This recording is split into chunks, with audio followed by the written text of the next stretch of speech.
Nous sommes ici au musée national où se déroule l'expo béton. Ici sur place, nous avons rencontré M. Alexander Bamanissa, directeur gérant de la société Cleanplast, la société spécialisée dans le recyclage de déchets en plastique. Mesdames et messieurs, bienvenue sur la 10e rue Télévision.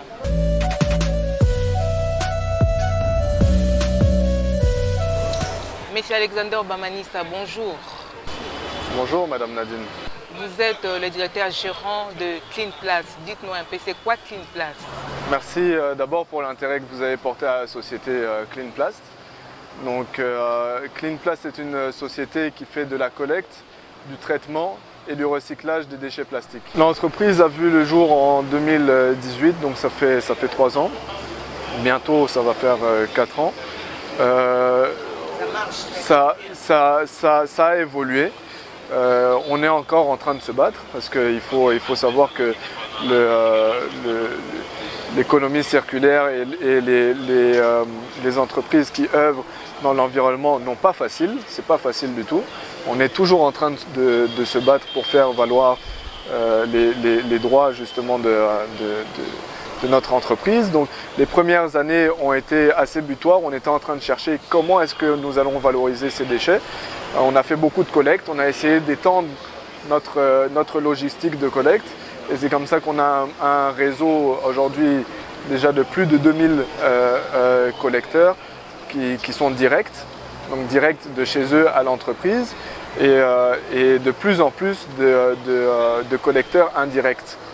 Donc ça c'est une bonne chose et c'est un bon progrès que nous avons fait depuis le début de cette entreprise. Pouvez-vous nous dire comment l'idée vous est parvenue pour mettre en place cette entreprise? Bon, l'idée est partie d'un constat général, c'est le constat de l'augmentation des déchets à Kinshasa. Déjà il faut savoir que la population et la démographie est en train d'augmenter de jour en jour. Et qui dit augmentation de population dit augmentation de production des déchets.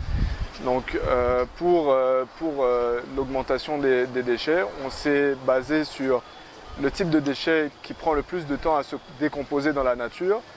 Donc entre 100 et 1000 ans, c'est le plastique. On a décidé donc d'axer notre travail sur le recyclage et la valorisation des plastiques, de déchets en un plastique de seconde vie. Justement parce que le plastique, c'est une des matières qui prend le plus de temps à se décomposer dans la nature. Donc, puis, oui, voilà.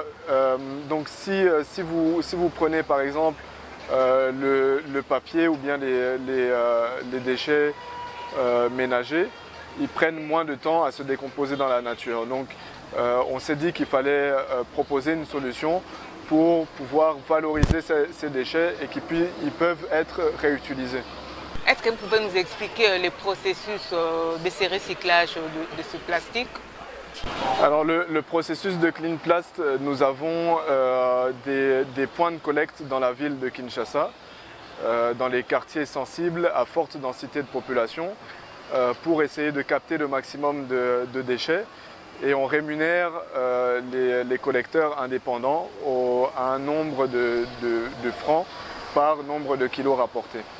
Environ, c'est une moyenne de 250 francs le kilo rapporté au point de collecte de Cleanplast. Nous avons d'autres types de collecte. Nous avons des camions qui circulent dans la ville et qui ciblent les endroits plus sensibles. Nous avons aussi des partenariats avec des producteurs de plastique qu'on a ciblés comme étant des pollueurs et qui ont envie de participer dans l'environnement parce qu'ils savent qu'ils produisent et ils doivent avoir une solution pour où est-ce que leur déchet va aller. Donc le combat même, c'est que les déchets plastiques ne se retrouvent plus dans des centres, soit dans les caniveaux qui se retrouvent ensuite dans les rivières, et après dans le fleuve, et après dans les océans, ou soit dans des décharges publiques, comme on a souvent le cas ici à Kinshasa, ou dans des érosions. Alors justement, il faut que la population soit au courant justement de notre démarche. C'est vrai qu'aujourd'hui, nous avons plus de 2000 personnes qui nous ramènent du plastique. C'est bien, mais ce n'est pas assez. Il faut qu'on multiplie. Il faut qu'on multiplie le nombre de personnes qui ramènent Exactement. Et c'est pour ça qu'on est en train de mener une campagne de sensibilisation. On a tourné des spots qui vont bientôt commencer à passer sur les télévisions locales, des audios également pour les radios, des images que nous avons placardées également. Donc c'est d'abord un travail de sensibilisation. Le travail que nous faisons, il agit d'abord sur 4 volets. Le premier volet, c'est la sensibilisation. Le deuxième volet, c'est la collecte. Donc, le troisième volet, c'est le recyclage. Et le quatrième volet, c'est l'économie circulaire, en remettant justement de la matière première sur les industries. En quoi consiste Clean Plast? Oui, voilà. Donc si vous prenez par exemple le papier ou bien les déchets ménagers, ils prennent moins de temps à se décomposer dans la nature. Donc on s'est dit qu'il fallait proposer une solution pour pouvoir valoriser ces déchets et qu'ils peuvent être réutilisés. Une nouvelle génération qui permet de transformer la matière utilisée en une matière régénérée. Donc sous forme de granulés.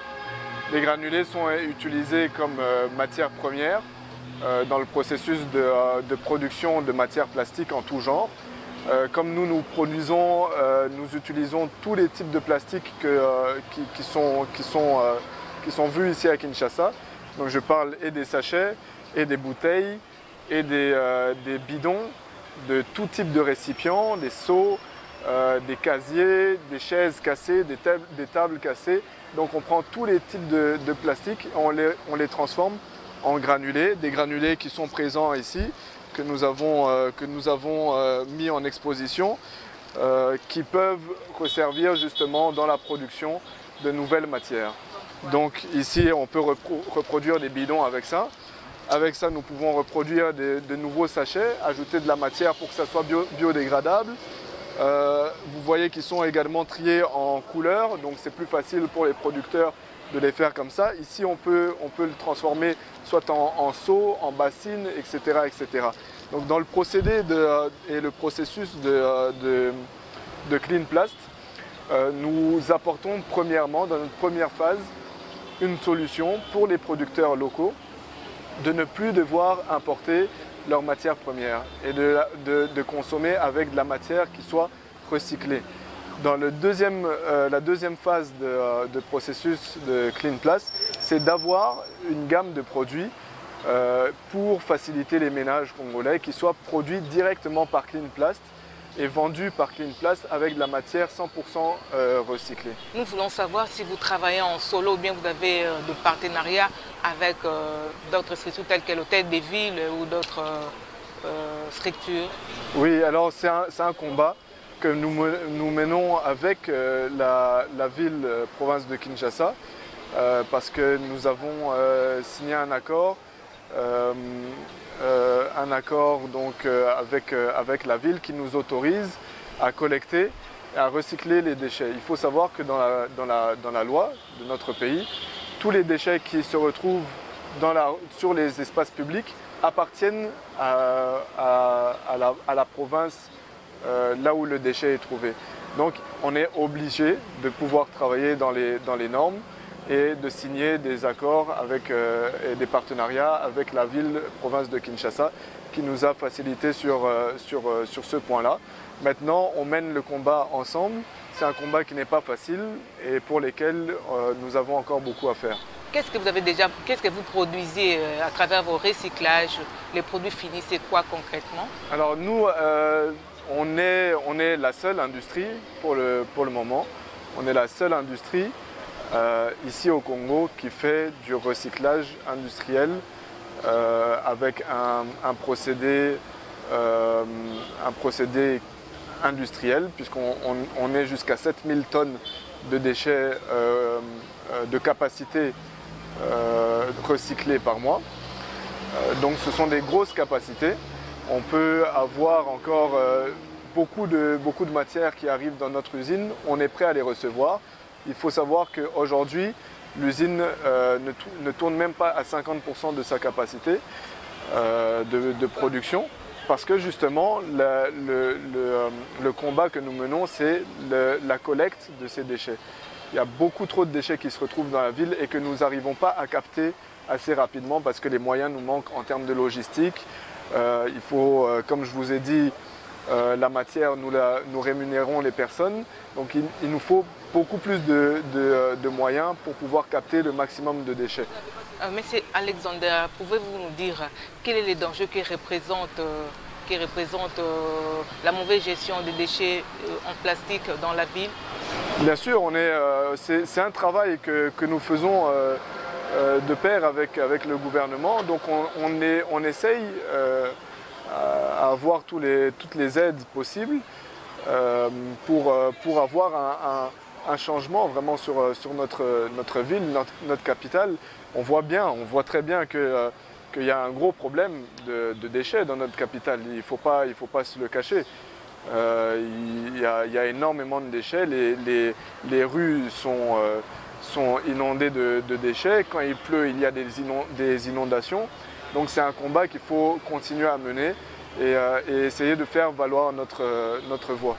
En dehors de Clean Place, est-ce que vous avez d'autres entreprises? Qu'est-ce que vous faites dans ces entreprises-là?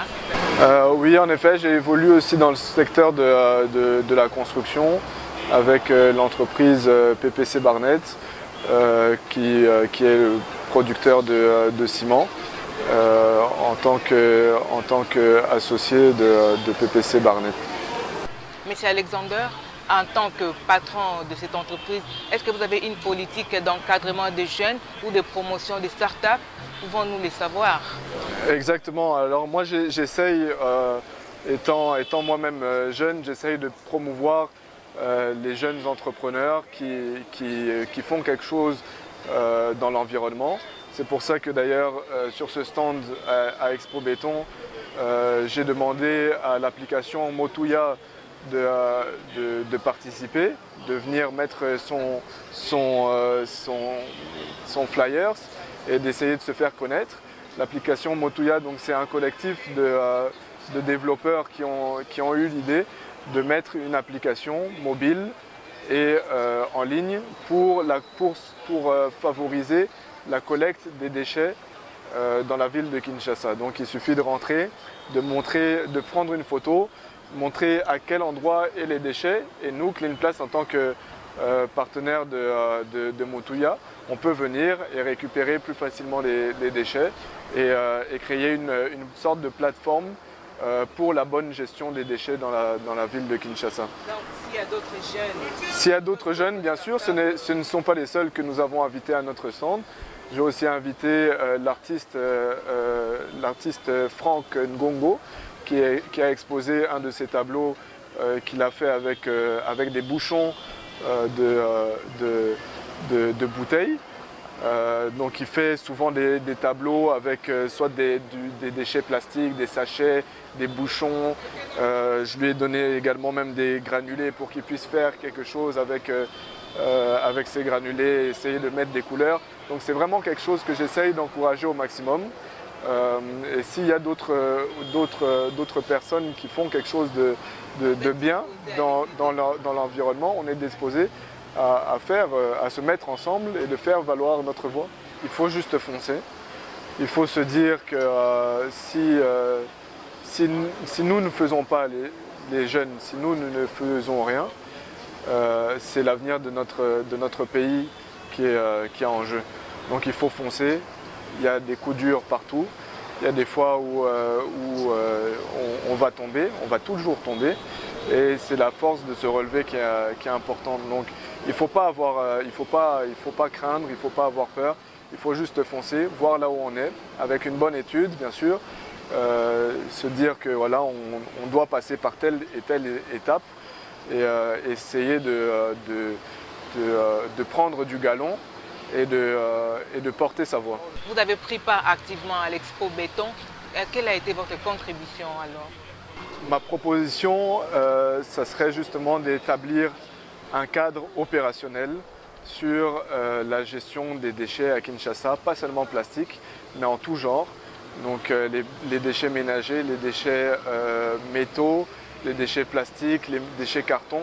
Il faut qu'on puisse trouver une solution de valorisation de tous ces déchets et un captage qui soit plus rapide, qui soit plus opérationnel, qu'on ne soit pas, nous, les recycleurs, obligés d'aller chercher les déchets dans les caniveaux.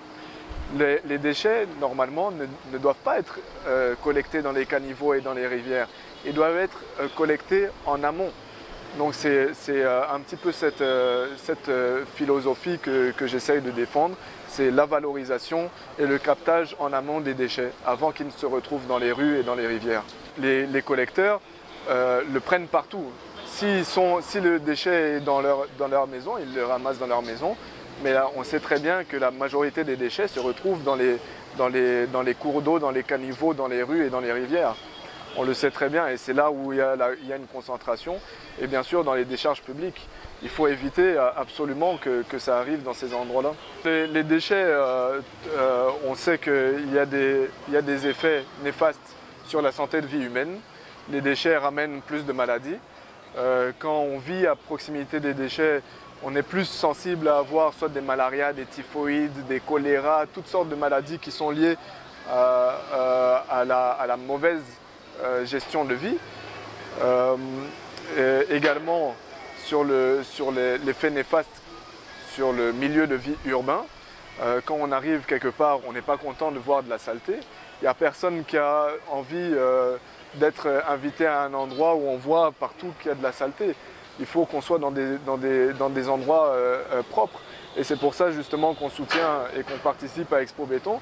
C'est justement dans la progression de la ville, de l'urbanisation de la ville. Il faut qu'on puisse avoir des endroits qui soient viables et vivables pour la population. Est-ce que vous avez une politique de sensibilisation à la population pour qu'elle comprenne finalement comment protéger l'environnement et puis pour éviter les dangers qui les guettent dans la mauvaise gestion de ces déchets? Alors, il faut d'abord se poser la question à soi-même. Quand on jette un déchet, n'importe lequel, dans la rue, où est-ce qu'il atterrit? Est-ce que ce déchet ne va pas vous causer des préjudices? Parce que quand on voit toutes les inondations qu'il y a, tous les quartiers qui sont pleins de déchets, il faut se poser la question, comment est-ce qu'ils sont arrivés là? Moi, je prends souvent l'exemple de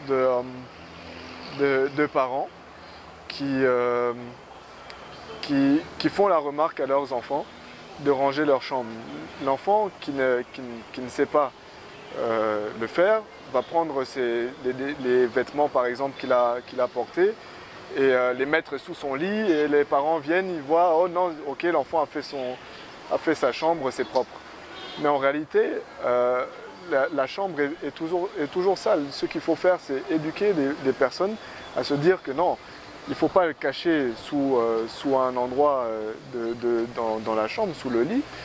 Il faut prendre ce vêtement, le mettre, qu'on puisse le laver correctement et qu'on puisse le réutiliser. Donc c'est ça la démarche que nous essayons de faire comprendre au plus de personnes, c'est que le déchet peut être réutilisé, mais pour qu'il soit réutilisé, il faut qu'il soit traité, mais pour être traité, il faut qu'il arrive au bon endroit. Donc c'est la population qui peut faire en sorte que les déchets puissent arriver au bon endroit.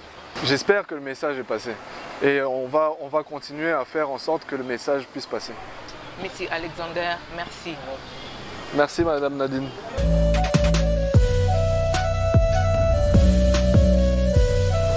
Vous avez tous compris que nous devons changer notre comportement pour bien préserver notre environnement. Mesdames et messieurs, l'entreprendre de ces jours touche à sa fin. Merci et à la prochaine.